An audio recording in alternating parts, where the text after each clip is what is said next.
سود میں ہوتا کیا ہے آپ کو پتا ہے؟ جس کو آپ بیاج کہیں، بڈی کہیں، یا جو بھی نام دے دیں، لیکن بڑھا کر کے لینا، کسی کو قرض دینا اور اس سے بدلے میں بڑھا کر کے لینا۔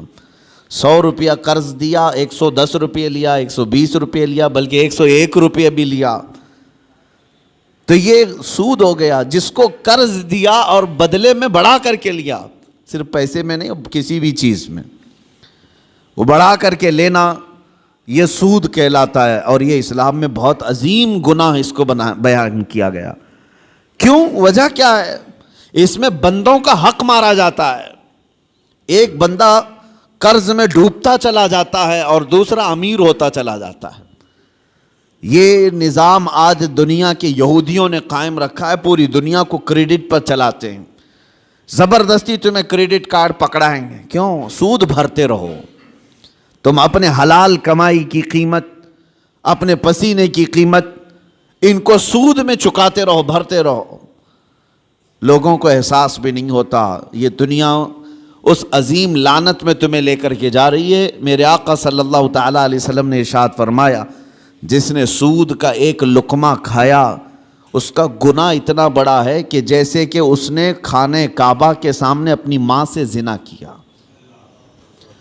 اتنا بڑا اس کا گناہ ہے۔ بلکہ ایک حدیث میں 73 درجے گناہ کے ہیں، سود کھانے والے کے گناہ 73 درجے کے ہیں، 73۔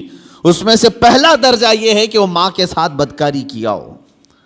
عزیزان گرامی وقار، اس کو اتنا سخت کیوں بیان کیا گیا؟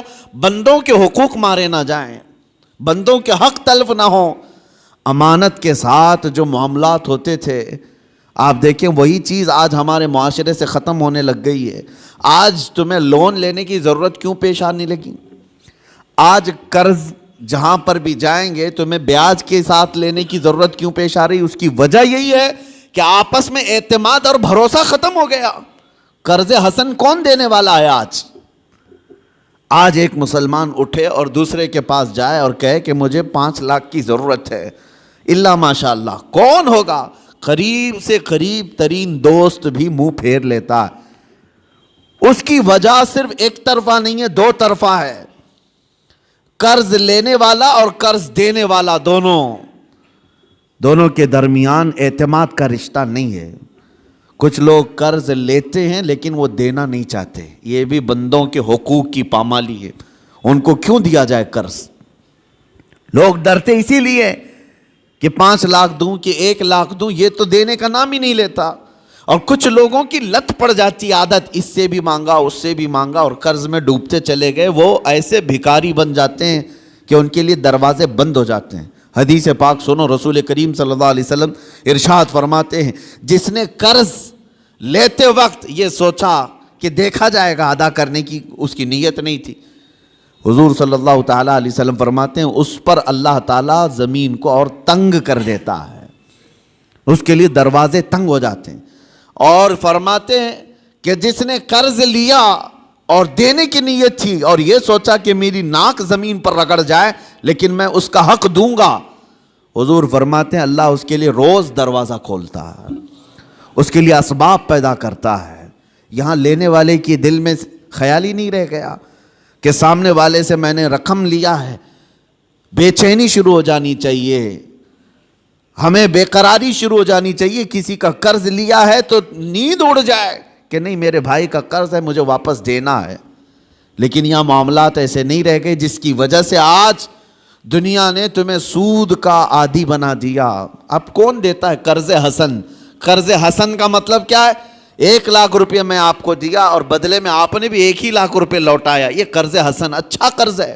پہلے یہ ہوا کرتا تھا آپس میں مومنوں کے درمیان قرض، لیکن جب لوگوں کے معاملات خراب ہو گئے تو کون دینا چاہتا ہے اور لینے والا بھی آج کل لوٹانا نہیں چاہتا، تو یہ معاملات ختم ہونے لگ گئے۔ اور اس کی وجہ کیا بنی؟